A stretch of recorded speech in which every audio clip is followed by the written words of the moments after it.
Hello friends, कैसे आप सभी लोग। स्वागत है आप सभी का हमारे यूट्यूब चैनल इंग्लिश लिटरेचर 247 में। This is Hanif and today I am going to discuss some very important questions based on a very famous poem that is advice to women by Eunice D'Souza. So if you are preparing for DSSP TGT then this video is going to be fruitful for you. या आप किसी भी exam की तैयारी कर रहे हैं जिसमें इस पोएम को इंक्लूड किया गया है तो फिर ये वीडियो आपके लिए यूजफुल होने वाली है। इससे पहले हमने कई सारी वीडियोस डिस्कस की है DSSP TGT से रिलेटेड। यदि आपने उन वीडियोस को नहीं देखी है तो आप प्लेलिस्ट पर जाकर वहां से वॉच कर सकते हैं। और यदि आप हमारे टेलीग्राम चैनल को ज्वाइन करना चाहें तो उसकी लिंक आपको इस वीडियो के डिस्क्रिप्शन बॉक्स में मिल जाएगी। वहाँ से आप हमारे टेलीग्राम चैनल को ज्वाइन कर सकते हैं। किसी भी एग्जाम की कंप्लीट नोट्स के लिए आप मुझे व्हाट्सएप कर सकते हैं। नंबर आपको इस वीडियो के डिस्क्रिप्शन बॉक्स में मिल जाएगा। शुरू करते हैं अपने आज की इस वीडियो को। पोम हमारा है एडवाइस टू वीमेन, बहुत ही छोटी सी पोम है, लिखा गया है यूनिस डिसूजा के द्वारा। तो ये जो पोम है इसमें एडवाइस दिया गया है, इसमें बताया गया है कि जो वीमेन होती है उनको सबक लेना चाहिए, उनको लेसन सीखना चाहिए कैट से। जिस तरह से कैट्स होती हैं जब वो अपने लिटर ट्रेस यानी कि जो उनकी कंफर्टेबल प्लेस होती है जहाँ पे वो रह रही होती हैं उसको छोड़ करके वो चली जाती हैं। उसको जाने के बाद में जब उनको ज़रूरत पड़ती है दोबारा फिर से वापस आ जाती हैं। इसी तरीके से जो वीमेन होती हैं अगर उनको कोई छोड़कर चला जाता है या उनको कोई नेगलेक्ट करता है तो उनको जो है स्ट्रॉन्ग महसूस करना चाहिए, उनको मायूस नहीं होना चाहिए, उनको तनहा नहीं महसूस करना चाहिए, उनको कैट से सीखना चाहिए सारी चीज़ों को। तो ये इस पोम में बताया गया है। अब हम आते हैं MCQs पे। हमारा फर्स्ट क्वेश्चन है कि who is the poet of the poem advice to women. इसका राइटर कौन है इस पोम का। तो फर्स्ट का हमारा सही आंसर है B, Eunice D'Souza. Next question is second, what animal does the poet suggest women keep to learn life lesson. कौन सा एनिमल है जिससे पोएटेस कहती है कि वीमेन को लाइफ लेसन, जिंदगी के सबक सीखना चाहिए, किस एनिमल से। तो सेकंड का हमारा सही आंसर है बी, कैट से। Next question is third, what theme does the poet primarily explore in the pome. इस पोम में कौन सी थीम है जिसको एक्सप्लोर किया है पोएट ने। तो थर्ड का हमारा सही आंसर होता है बी, यानी solitude and independence. Next question is fourth, what does the term otherness of lovers refer to in the poem. एक टर्म यूज किया गया इस पोम में जो है अदरनेस ऑफ लवर्स, इससे क्या कहना चाहती है पोएट। तो फोर्थ का हमारा सही आंसर होता है बी, डिस्टेंस और emotional alienation in relationship. Distance की बात करते हैं या फिर जो इमोशनल सेपरेशन हो जाता है रिलेशनशिप में तो उसकी बात कर रहे हैं। अलाइनेशन मीन्स होता है सेपरेशन या estrangement. Next question is 5, how does the poet describe otherness. Otherness को पोएट किस तरह से डिस्क्राइब करता है। तो 5 का हमारा सही आंसर है B, as an inevitable reality. Inevitable एक बहुत ही अच्छा वर्ड है, सिनोनिम एंटोनिम में भी पूछा जाता है। इनएविटेबल की मीनिंग होती है जिससे बचा ना जा सके, जो होने ही वाला हो। तो इनएविटेबल रियलिटी यानी ऐसी रियलिटी जिससे बचा नहीं जा सकता है, यानी कि। Next question is 6, what behaviour of cats is highlighted to teach self sufficiency. Self sufficiency को पढ़ाने के लिए या सिखाने के लिए कैट के कौन से बिहेवियर को हाईलाइट किया जाता है। तो 6 का हमारा सही आंसर है B, returning to their little trays. जो लिटिल ट्रेज की बात करते हैं यानी कि जो कैट्स होती हैं वो जो उनकी कंफर्टेबल प्लेस होती है जहाँ पे वो रह रही होती हैं वहाँ से चली जाती है, लेकिन जब भी ज़रूरत पड़ती है वहाँ पे वापस आ जाती हैं। तो इसी चीज़ को लेकर के हाईलाइट किया गया है, समझाने की कोशिश की गई है कि इस तरह से लवर्स होते हैं उनको भी जब ज़रूरत पड़ती है तो वापस आते हैं। Next question is 7th, what does the poet advice against doing out of window. Poet किस चीज़ के बारे में कहती है कि जो है दुश्मनों को लेकर के नहीं चिल्लाना चाहिए, एडवाइस देती है। तो 7 का हमारा सही आंसर हो जाएगा C, cursing at enemies. Cursing at enemies की मीनिंग होती है यानी कि अब्यूजिव लैंग्वेज का प्रयोग करना, दुश्मनों को बुरा भला कहना। Next question is 8th, what is notable about cats eyes according to the poem. Poem के अनुसार कैट के आइज़ के बारे में क्या चीज़ नोटेबल है, क्या चीज़ अच्छा है। तो 8 में हमारा सही आंसर हो जाएगा B, their perpetual surprise. Perpetual माने होता है लगातार, continuous. Next question is 9th, what life lesson does the poet suggest cats teach about solitude. कौन सा जिंदगी का सबक है, जिंदगी का लेसन है जो पोएट हमें सजेस्ट करता है कि जो बिल्लियां हैं वो तन्हाई के बारे में सिखाती हैं।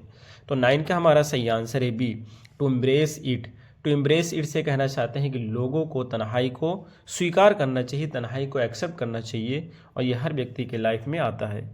Next question is 10th, what literary device is prominent in the poem's use of cats as a symbols.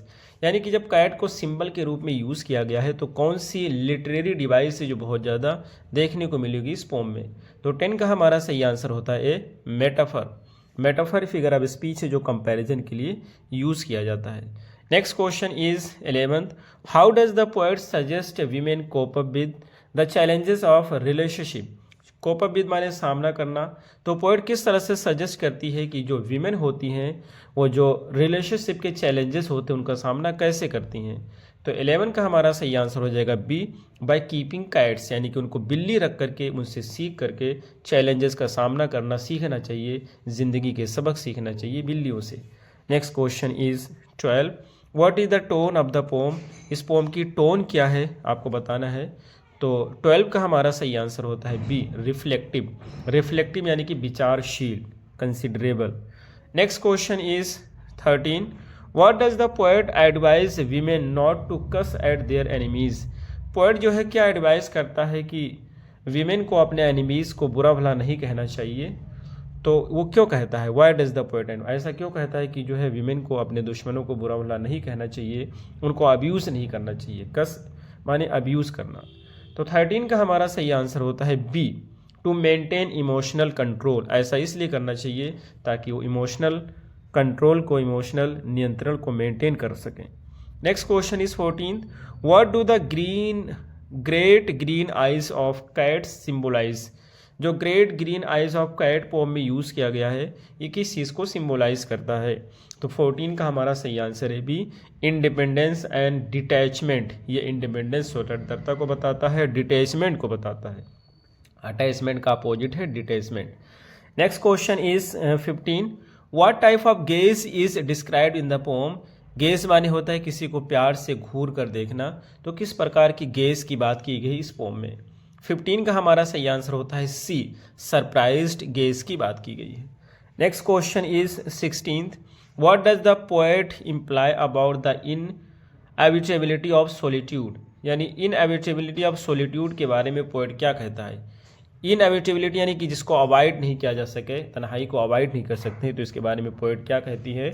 तो 16 का हमारा सही आंसर होता है सी, यानी it is a part of life. यानी जो तन्हाई होता है, लोनलीनेस होता है, it is a part of life, और इससे कोई भी व्यक्ति बच नहीं सकता है। क्योंकि बहुत बार ऐसा होता है कि आप भीड़ में तो होते हैं, लेकिन यदि आपके संपर्क आपके जानने वाला या आप जिस व्यक्ति को चाहते वो नहीं है, तो भीड़ में भी आप तन्हाई या लोनली महसूस कर सकते हैं। तो loneliness is the part of life. Next question is 17, what does the poet mean by die alone. Die alone से पोएट क्या कहना चाहती है। तो 17 का हमारा सही आंसर होता है बी, इमोशनल इंडिपेंडेंस।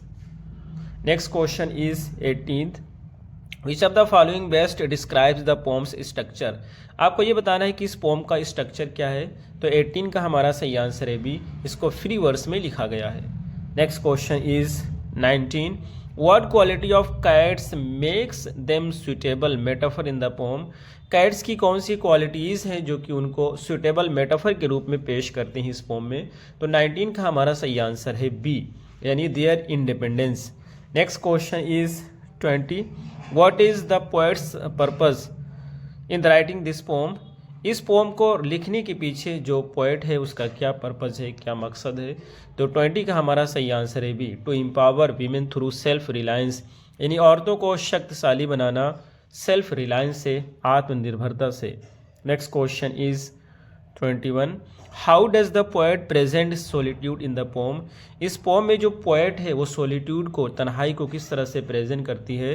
तो 21 का हमारा सही आंसर होता है बी, यानी as a lesson to be impressed. यानी कि तन्हाई एक लेसन है, एक सबक है जिसको अपनाना चाहिए, जिसको स्वीकार करना चाहिए। Next question is 22, which poetic device is use to connect the behaviour of cats to human experience. ये कहना चाहते हैं कौन सा पोएटिक डिवाइस है जिसको यूज़ किया गया है कैट के बिहेवियर को ह्यूमन एक्सपीरियंस से कनेक्ट करने के लिए। तो 22 का हमारा सही आंसर है B, symbolism. Next question is 23, what can women learn from behaviour of cats according to the poet. Poet के अनुसार कैट्स जो हैं, पोएट के अनुसार वीमेन कैट के बिहेवियर से क्या सीख सकती हैं, क्या क्या सबक ले सकती हैं। तो 23 का हमारा सही आंसर है B, how to cope with emotional distance, यानी कि इमोशनल डिस्टेंस का सामना कैसे किया जाए। Next question is 24, what does the poet imply about venting anger. Venting anger की मीनिंग होती है एक्सप्रेसिंग एंगर, यानी कि गुस्से को रिफ्लेक्ट करना, गुस्से को अभिव्यक्त करना। तो वेंटिंग एंगर के बारे में क्या कहता है पोएट। तो 24 का हमारा सही आंसर है B, it should be avoided, यानी कि गुस्सा जो है उससे बचना चाहिए, उसको अवॉइड करना चाहिए। Last question is 25, what does the pome ultimately teach about relationship. आपको लास्ट में ये बताना है कि जो पोम है ये रिलेशनशिप के बारे में क्या सिखाती है हमें। तो 25 का हमारा सही आंसर है C, they involve accepting individuality and solitude, यानी कि हमें इंडिविजुअलिटी को, सोलिट्यूड को, तन्हाई को अपनाना चाहिए। अब ये रहे हमारे आज के क्वेश्चंस, हमें उम्मीद है आपको जरूर समझ आए होंगे। फिर मिलते हैं अगली वीडियो में, till then take care, have a good time.